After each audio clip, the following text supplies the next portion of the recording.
अशा समस्या भरपूर तरुणांना आहेत. मला असं वाटत नाही की तुम्ही प्रत्येकानेच माझ्यापर्यंत यावं आणि मी भारतातल्या प्रत्येक तरुणांपर्यंत मी जाऊ शकत नाही, माझी मर्यादा कमी आहे. परंतु भगवंताने माझ्याकडे जेवढी शक्ती दिलेली आहे, जेवढं माझ्या वाणीमध्ये तेच दिलेलं आहे.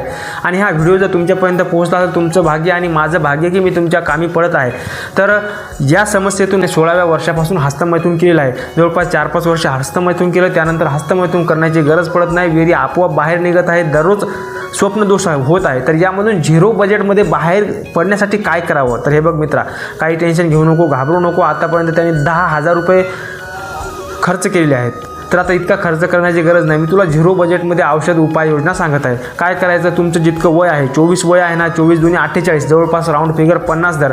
दररोज आपल्याला 50 सूर्यनमस्कार घालायचे आहेत. हे तुझं ध्येय ठेव आणि दररोज 4-4, 5-5, 1-1, 2-2 असे सूर्यनमस्कार वाढवत दररोज सकाळी 4 वाजता उठायचं, सूर्यनमस्कार घालायचे. त्याला जास्तीत जास्त 50 मिनिटं लागतील. 50 मिनिटाचे फक्त सूर्यनमस्कारच घालायचे. सुरुवातीला कशाच्याही भानगडीत पडायचं नाही. आणि असं तू लगातार 90 दिवस कर आणि 91व्या दिवशी कमेंटमध्ये येऊन सांगा. कोण्याही तरुणाने हा प्रयोग केला असेल की 91व्या दिवशी सांगा की मला हा प्रॉब्लेम आहे म्हणून इच्छा तरी होते का, आणि तुमचं तेज, ओज आणि तुमचं आयुष्य किती बदलून जाते हे तुम्ही मला कमेंटमध्ये येऊन नक्कीच सांगाल. आणि मला खूप खूप आनंद होईल की तुम्ही माझ्यापर्यंत आले नाहीत आणि तुम्हाला रिझल्ट मिळाला.